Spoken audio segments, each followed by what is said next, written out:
السلام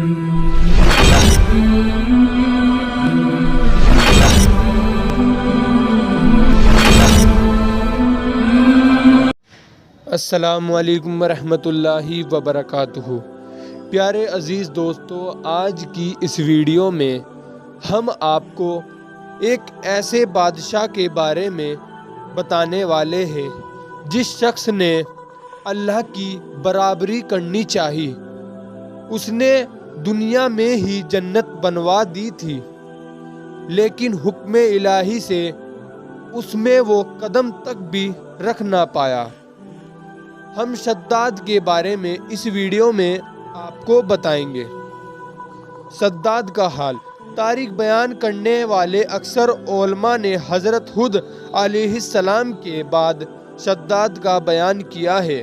ان کی پیروی یہ حال لکھا جا رہا ہے تاکہ ایمان والے یہ حال سن کر سبق حاصل کریں اور خدا کی قدرتوں کا تماشا دیکھنے سے نصیحت ہو۔ عاد قوم میں شدید اور شداد دو بھائی تھے۔ یہ دولت والے، عزت والے اور بادشاہ تھے۔ شام ملک میں ان کا مقابلہ تھا۔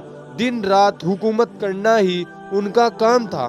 شدید اور اس کے لوگ اگرچہ شرک کی حالت میں جیتے تھے، لیکن وہ تھا بڑا انصاف والا۔ اس کے انصاف سے شیر اور بکری ایک جگہ پانی پیتے تھے۔ کہا جاتا ہے کہ اس کی عدالت میں دو آدمی آئے۔ ان دونوں نے عجیب حالات سنائے۔ ایک بولا کہ میں نے اس سے زمین کا ایک ٹکڑا لیا ہے اور قیمت دے کر اس پر قبضہ کر لیا ہے۔ میں نے اس زمین میں خزانہ پایا ہے، میں اس کو دینا چاہتا ہوں اس لیے کہ یہ اسی کا ہے۔ دوسرا بولا، میں نے زمین بیچی ہے، اس لیے اس میں جو کچھ ہے سب اسی کا ہے، اس لیے یہ خزانہ بھی اسی کا ہے۔ اب اسے لینا چاہیے، لیکن یہ ہیلا بہانا کیوں کرتا ہے، سمجھ میں نہیں آتا۔ حاکم نے پوچھا کہ تم دونوں کی کوئی اولاد بھی ہے؟ بولا، ہاں ہے، ایک کے پاس بیٹی ہے اور ایک کے پاس بیٹا ہے۔ حکم کیا کہ ان دونوں کا نکاح آپس میں کر کے یہ مال ان دونوں کو دے دیا جائے۔ اس طرح حاکم نے ایک ایسا فیصلہ کیا کہ جو سب کے لیے قابل قبول تھا، اور اس کے انصاف کا جو نام ہوا وہ الگ۔ حضرت ہود نے اس کو بھی ایمان کی دعوت دی تھی، لیکن اس نے سب کچھ ہونے کے بعد بھی اس پر دھیان نہ دیا اور شرک کی حالت میں ہی مرا۔ اس کے بعد شداد گدی پر بیٹھا۔ حضرت ہود علیہ السلام نے اس کو بھی ایمان لانے کے لیے کہا۔ وہ بولا، اگر میں نے تمہارا دین اپنا لیا تو کیا فائدہ ہوگا؟ حضرت ہود علیہ السلام نے فرمایا کہ اللہ تعالیٰ تمہیں اس کے بدلے میں ہمیشہ ہمیشہ کی جنت دے گا اور تم پر اپنی رحمت اور مہربانی دکھائے گا۔ شداد بولا کہ میں بھی جنت بنواؤں گا اور دن رات وہاں عیش مناؤں گا۔ پھر شداد نے جنت بنانے کا ارادہ کیا۔ ہر طرف کونے کونے میں ملک کے عالموں کے پاس دودت بھیجے۔ انہوں نے حکم کے مطابق سونا چاندی جواہرات بھیجے۔ پھر حکم کیا کہ جتنے مشک عنبر اور مروارید اس کے ہاتھ آئے سو سب جٹا کر ایک ساتھ اس کے پاس لائے۔ تمام سامان جٹا لینے کے بعد ایک خوبصورت اور منموہک جگہ کھوج نکالی۔ وہاں ایسی جگہ تھی جہاں کی ہوا بھی جنت کی ہوا کی طرح خوشبودار تھی۔ وہاں تمام ہیرے جواہرات جمع کرائے، بڑے بڑے تیز قسم کے کاریگر بلائے اور عمارت کی مضبوط سے مضبوط نیو ڈلوائی۔ اس کی دیواروں کی لمبائی غریبوں کی امید کی طرح تھی، چوڑائی اس کے کریموں کی ہمت سے بھی چوڑی تھی، اس کی اونچائی آسمان کو چھوتی تھی اور صفائی و چمک دمک چاند سورج سے بھی زیادہ تیز تھی۔ جب سے دنیا قائم ہوئی ہے ایسا مکان کہیں نہیں بنا تھا۔ دیواریں اس کی سونے چاندی کی اینٹوں سے بنی تھی، چھت اس کی سونے کے پتوں سے سجائی گئی تھی، اس کے ستون खूबसूरत बिल्लोर से मजबूत किए गए थे। हर चीज करीने से हर चीज सजाई गई। वहाँ की नहरों में रेत के बजाय अनमोल मोती बिछाए और उसके पेड़ों को सुर्ख सोने के फलों से लाद कर मुश्क और अंबर से भरवाए। जिस वक्त इन पेड़ों से होती हुई सूखी हवा चलती थी तो उस तरफ के रहने वालों के दिमाग को खुशबुओं से भर देती थी।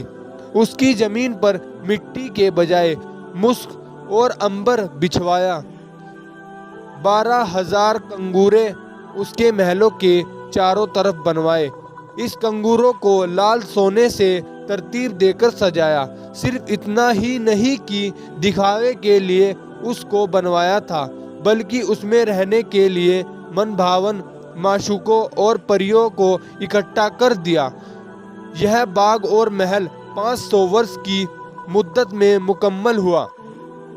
इसमें पूरी दुनिया के जवाहरात लग गए।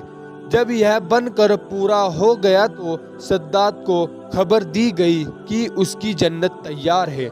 सद्दाद की खुशी का ठिकाना ना था। एक बड़ी फौज लेकर उस महल और जन्नत को भोगने के लिए चला। एक फरलांग पहले ही पड़ाव डाला।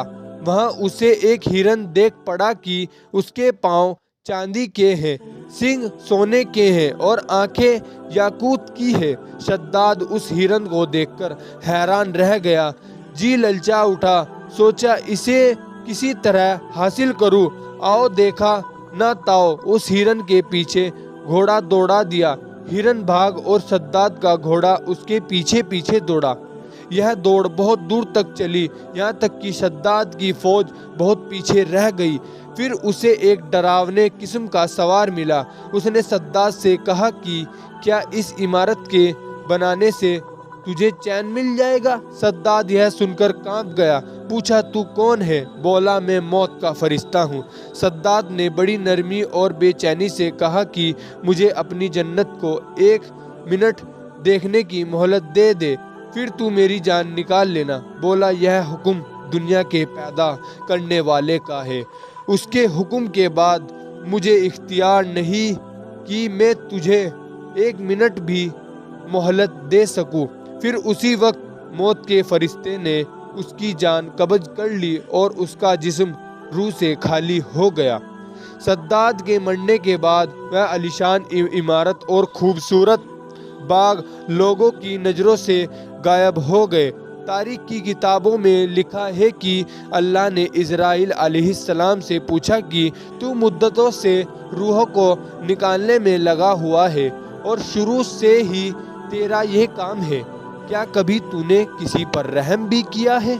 जान निकालते वक्त कुछ दया भी आई है? बोला ए खुदा, मैं तो सब पर ही दया करता हूँ। फरमाया किस पर ज़्यादा तरस खाया?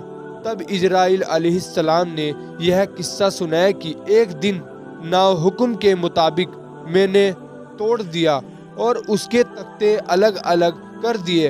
हवा का झोंका आया, नाव डूब गई और नाव वाले बिजली की तरह कुछ ही देर में ख़त्म हो गए।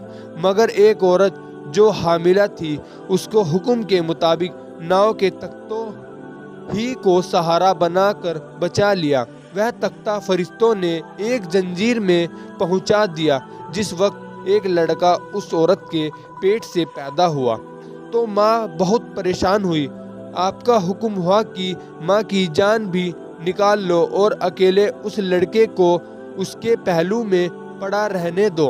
उस वक्त मैं रो दिया कि इसका क्या हाल होगा, तड़प कर मरेगा या दरिंदों के मुंह का लुकमा बनेगा।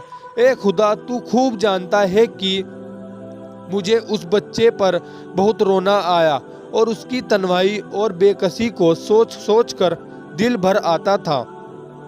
दूसरे सद्दाद पर मुझे भी दया आई कि उसने कई 100 वर्ष में इमारत बनवाई थी, फिर भी उसे एक नज़र देखने से महरूम रहा और दिल में हसरत और अफसोस के लिए ही इस दुनिया से विदा हो गया। अल्लाह ने फरमाया कि यह सद्दाद वही लड़का है कि जिस पर तूने तरस खाया था और मैंने उसकी माँ के मरने के बाद सूरज और हवा को यूं हुक्म फरमाया था कि तुम अपनी गर्मी और सर्दी से इसे मत सताओ, फूलों के पत्ते उड़ाकर इसके लिए फर्श बनाओ। फिर उसके दोनों अंगूठों से दूध और शहद की नहर बनाई। कितनी मेहरबानियों के साथ मैंने उसकी जान बचाई। उसे मैंने बादशाह बनाया, सुख और शांति दी। फिर भी इन नेमतों का शुक्र अदा करने के बजाय खुदा होने का दावा कर दिया। उसका तो यह अंजाम होना ही था। अल्लाह हम सब को अपने गजब से बचाए। प्यारे अजीज़ दोस्तों, अगर आपको हमारी यह वीडियो ज़रा भी अच्छी लगी हो तो इस वीडियो को आप दिल से लाइक ज़रूर कर दीजिएगा और ज़्यादा से ज़्यादा इस वीडियो को अपने सभी दोस्तों में शेयर कर दीजिएगा। और ऐसी ही वीडियो को देखने के लिए हमारे चैनल इस्लामिक वर्ल्ड को सब्सक्राइब ज़रूर कर दीजिएगा।